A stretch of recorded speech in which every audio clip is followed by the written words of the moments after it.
के लिए अवसर आपके संस्थान के द्वारा प्राप्त हुआ है। इसके लिए मैं जिला शिक्षा एवं प्रशिक्षण संस्थान का हृदय से आभारी हूँ। आज के इस कार्यक्रम में अभी आपने कार्यक्रम के मुख्य अतिथि प्रोफेसर यूवी सिंह जी का बड़ा साथ गर्भित वक्तव्य सुना। कार्यक्रम की अध्यक्षता कर रहे हैं डॉक्टर पंकज जी, संयोजन डॉक्टर केपी सिंह जी का, और सभी आप डाइट के सभी प्रवक्तागण और उनमें सभी विद्यार्थीगण सम्मिलित है, ऐसा मुझे साक्षात दिख रहा है। और बहुत ही अच्छी संरचना आपने रखी है, और वो संरचना आपकी रंगोली से लेकर और कार्यक्रम की जो निर्मिति है, प्रस्तुति है, उन सब में दिख रही है। तो इसके लिए सबसे पहले मैं आप सभी का धन्यवाद व्यक्त करता हूँ और बहुत बहुत शुभकामना देता हूँ। काफी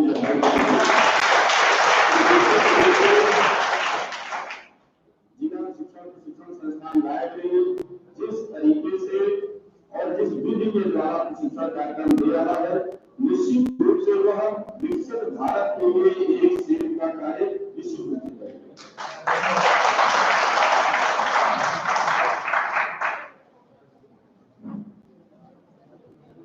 विकसित जो लक्ष्य है उसकी पहचान कैसे होगी, विकासशील की पहचान क्या है और विकसित की पहचान क्या है, इसको जब हम समझ लेंगे अभी राष्ट्रीय शिक्षा नीति उससे जुड़े हुए विषयों को समझ पाएंगे। जो नीति शब्द आता है ये प्राचीन काल से ही भारत में प्रचलित रहा है और सब जगह आपको नीति मिलेगी, चाहे वो राजनीति हो, अर्थनीति हो, सभी जगह पर नीति मिलेगी। लेकिन जो आज के दौर में जो नीति शब्द का प्रयोग हो रहा है वो पुराने दौर के नीति शब्द से थोड़ा सा इधर है। इसको समझने की जरूरत है और वो समझेंगे, वो तब समझेंगे जब हम भारत की प्राचीन जो इतिहास है उसकी विरासत से लेकर आज तक का जो भारत की यात्रा रही है उसको जब समझने का प्रयास करेंगे, निश्चित रूप से उसको हम समझ पाएंगे। तो आज हमें ऐसा क्या, हमारे देश को, हमारे समाज को ऐसी क्या आवश्यकता पड़ी कि हमें ये शिक्षा नीति लाने की जरूरत पड़ी।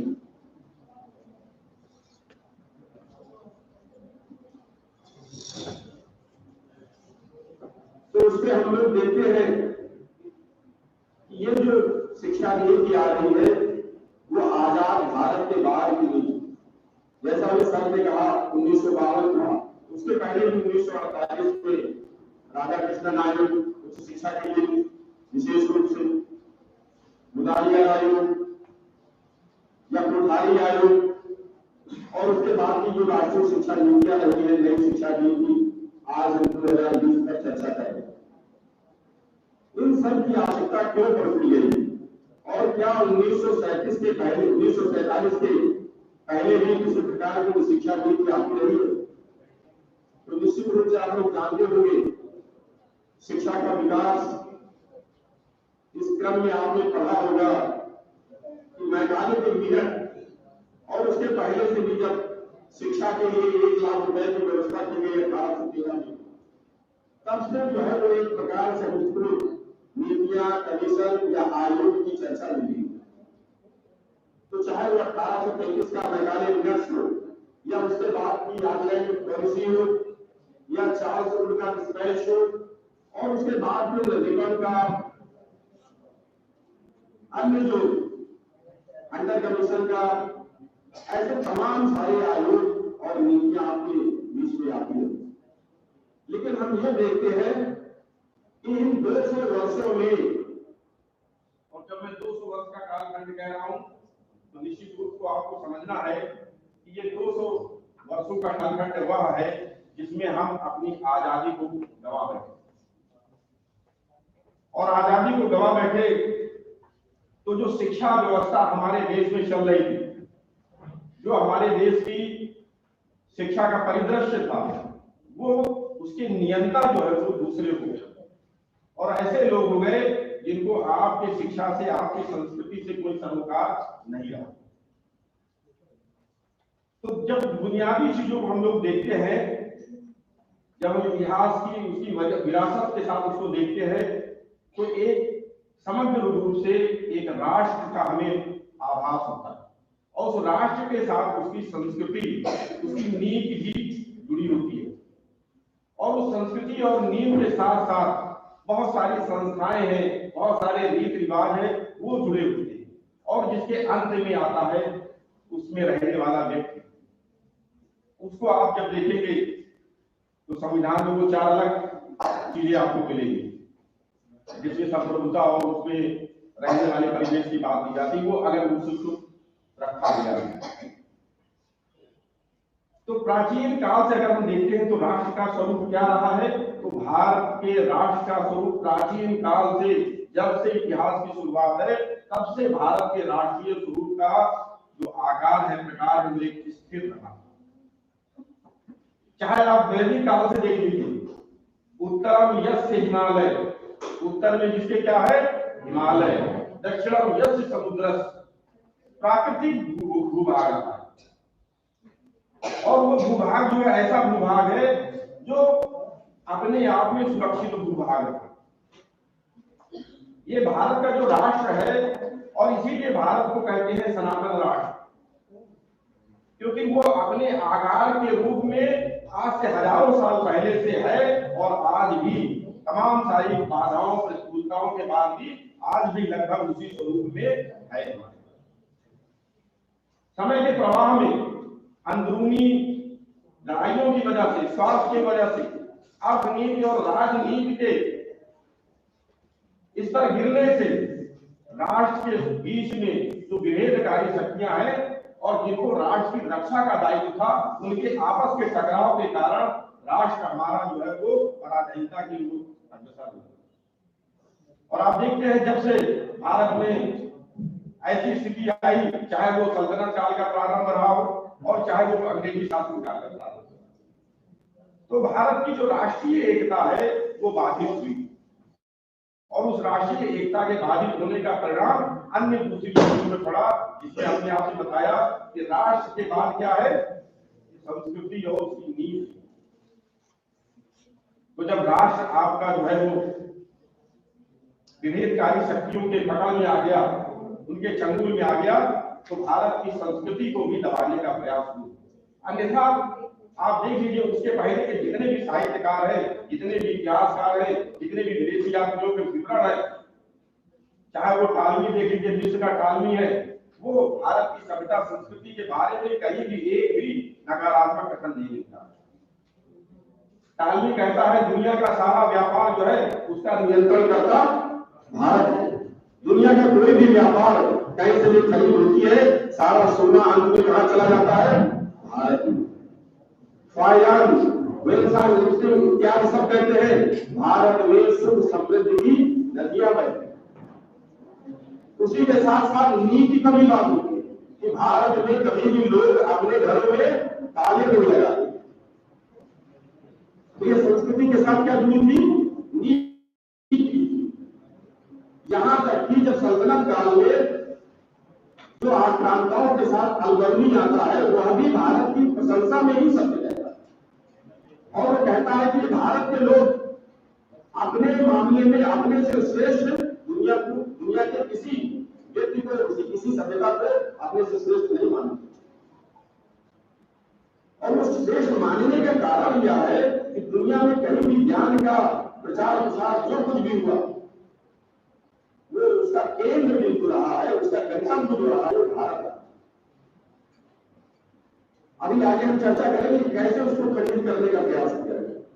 आप देखिए गिनतियां 1 से लेकर 9 तक, ऐसे लोग सभी कहते हैं कि शून्य की खोज कहाँ हुई, भारत में, लेकिन सिर्फ शून्य की ही खोज नहीं है।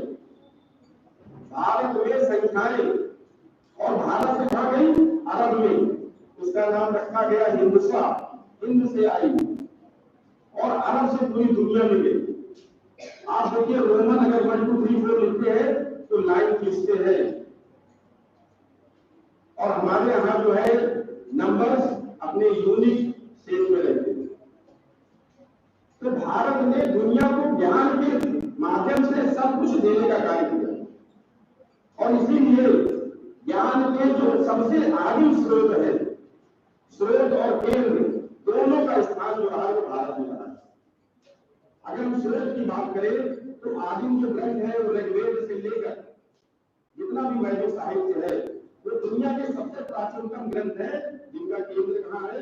भारत।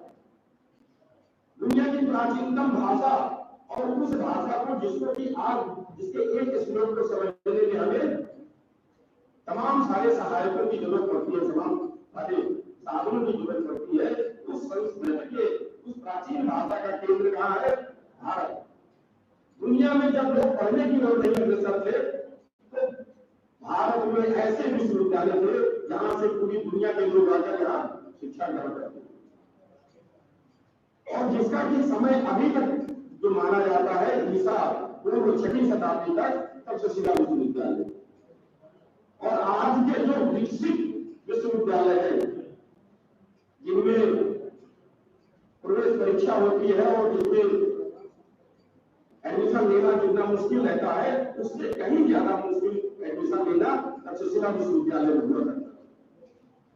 दुनिया भर के लोग आते थे तक्षशिला विश्वविद्यालय में प्रवेश पाने के लिए, जैसे अभी जेईई और नीट की तैयारी के लिए कहा जाते हैं कोटा, वैसे दुनिया भर के लोग आते थे तक्षशिला में, और उसके आसपास किराए पे रहते थे, लोगों के आवास में रहते थे और प्रिपरेशन करते थे, कोचिंग करते थे, तमाम सारे इंस्टीट्यूट हुआ करते थे, और उसमें कोचिंग में सफलता प्राप्त करके विश्वविद्यालय में प्रवेश किए।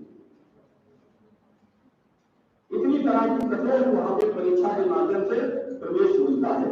हम पूरी दुनिया का अगर इतिहास देखें तो दुनिया में प्राचीनतम विश्वविद्यालय जो मिलता है 9वीं शताब्दी में, अरब में मिलता है, विश्व में मिलता है, और भारत का जो विश्वविद्यालय कितने साल पुराना है, और वो भी हम उन इतिहासकारों की बात करते हैं जिन्होंने इतिहास को, भारतीय इतिहास को सही से समझा ही नहीं, क्योंकि उनकी सीमा है इस इतिहास को समझने की। तो भारत का जो राष्ट्र है उसकी जो एकता खंडित हुई अंदरूनी समस्याओं के कारण, और उसकी संस्कृति और उसकी नीति प्रभावित हुई। हमारे जब आक्रांता आ गए उन्होंने हमारी संस्कृतियों को, नीतियों को प्रभावित किया। संस्कृत पढ़ने लिखने वालों को प्रोत्साहन बंद कर दिया गया। साहित्यकारों को जो एक श्लोक लिखने के 1 मुद्राएं उनको पुरस्कार में मिलती थी, वो राज संरक्षण बंद कर दिया।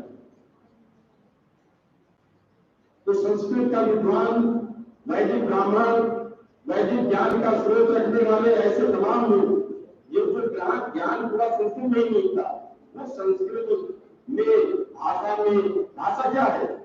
ज्ञान को हस्तांतरित करने का कैरियर है, काम है माध्यम, और उस जब भाषा को चोट पहुंचा दी गई तो जो संस्कृत में निहित ज्ञान था वो संकुचित हो गया, सीमित हो गया, उस ज्ञान का प्रचार प्रसार बंद हो गया।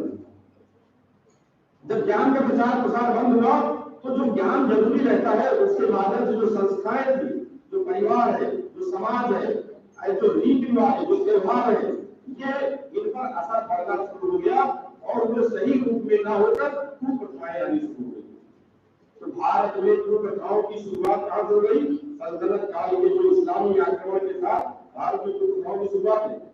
अन्यथा भारत की किसी भी प्राचीनतम वाङ्मय में याद रख लीजिए, आज जो सती प्रथा है जिसको कहा गया राजा राममोहन ने खत्म किया, या विधवा विवाह की बात, ये प्राचीन वाङ्मय में कहीं नहीं मिलती।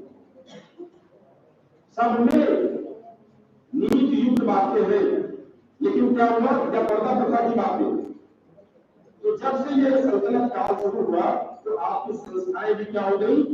प्रभावित हो गई उपयुक्त ज्ञान के अभाव में। यही पर आपको उदाहरण देना जरूरी है कि तक्षशिला को ईसा पूर्व 6वीं शताब्दी माना जाता है, एक नालंदा विश्वविद्यालय जो ईसा के बाद 6वीं शताब्दी से कुमारपाल गुप्त द्वारा शुरुआत किया गया, और जिसमें आज भी अगर हम देखते हैं जो विकसित देश है उनमें भी टीचर स्टूडेंट रेशियो 1:10 का अभी तक नहीं प्राप्त किया हुआ। जो विकसित देश है, जो अमेरिका है, जो यूके है, फ्रांस है, उनमें भी टीचर स्टूडेंट रेशियो 125 तक ही पहुंचे हुए। हायर एजुकेशन में हो सकता है 120 तक, लेकिन नालंदा विश्वविद्यालय में टीचर स्टूडेंट रेशियो 1:10 का था। 10 विद्यार्थी पर एक शिक्षक, 1400 शिक्षक, आवासीय विश्वविद्यालय, 9 मंजिला पुस्तकालय, 3 बिल्डिंग पुस्तकालय के अलग अलग, और जिसमें एक बिल्डिंग में सिर्फ मूल टेक्स्ट रखे हुए, ऐसा विश्वविद्यालय, और जिसको कि अभी भी आप उसके उस वैभव का अवशेष देख सकते हैं। ऐसा नालंदा विश्वविद्यालय जब राष्ट्र आपका संकुचित हुआ, कमजोर हुआ, संस्कृति सीमित हुई, नीति और ज्ञान को संकुचित कर दिया गया, तो उसका हश्र क्या हुआ? उसका हश्र हुआ कि उसमें थोड़े से दो सवालों के साथ घुसा हुआ हथियार के ही उस पुस्तकालय में आग लगा दी, क्योंकि उसको संरक्षित करने वाले लोग नहीं बचे, उसको महत्व देने वाले लोग नहीं बचे, क्योंकि शासन नहीं बचा। और वो जो चला, वो जो आपके ऊपर प्रहार करने का, सभ्यता और संस्कृति को नष्ट करने का प्रयास चला, वो चलता रहा 1947 तक, और उसके बाद भी चलता, क्योंकि जब अंग्रेज आ गए तो इस्लामी शासन ने तो सिर्फ आपकी सभ्यता, संस्कृति और संस्थाओं को सीमित करने का, संकुचित करने का कार्य किया। अंग्रेजों ने क्या किया? आपकी जो संस्थाएं जिस रूप में थी उसको ही परिवर्तित करने का कार्य किया। और धर्मपाल जी की किताब पढ़ लीजिएगा, द ब्यूटीफुल ट्री, शिक्षा से ही संबंधित। उस किताब में लिखा हुआ, जैसे अगर आज आप बात करते हैं और समाजशास्त्र में भी सर भी कह गए कि भारत क्या है, समाजशास्त्र में टूल टू रूल, मनुष्य का विकास साइंस में बताते हैं ना कि जैव विकास के क्रम में बढ़ती है, लेकिन भारतीय इतिहास कहती है कि इतिहास जो है वो चक्रीय गति में बढ़ता है, उत्थान और पतन ये इतिहास में चलते रहे। तो भारत का जो पतन हुआ उसमें जो अंग्रेजों ने रोल जो अदा किया वो संस्थाओं को नष्ट करने का कार्य किया। और जो पहला प्रयास किया उन्होंने, जब 1 लाख रुपया आपको दिया शिक्षा के लिए, वो लग तो ये रहा कि उन्होंने शिक्षा के लिए प्रयास किया, लेकिन हुआ क्या? उसका परिणाम ये हुआ कि जो धन के लोलुप लोग थे वो उनको कहने लगा कि अब हमें सरकार से अनुदान मिल सकता है, और वो उस तंत्र की ओर भागना शुरू कर दिए। और फिर आप देखिए उसी समय के विवाद चलता है, ओरिएंटलिस्ट का और राज और पाश्चात्यवादियों का एक द्वंद्व चलता है। तो वेस्टर्न लोगों को, अंग्रेजों को अपने सपोर्ट में बोलने वाले लोग नहीं मिल रहे, इंटेलेक्चुअल्स नहीं मिल रहे, तो उन्होंने ये 1 लाख रुपए के फंड जारी किए। और इसका परिणाम ये रहा कि पाश्चात्यवादियों के पक्ष में बोलने वाले लोग मिलने लगे। और आप देखिए कि राजा राम मोहन राय भी उसी टूल का एक हिस्सा बने, और उन्होंने अंग्रेजी जितनी भी व्यवस्था थी उसको उन्होंने सपोर्ट करना शुरू कर दिया।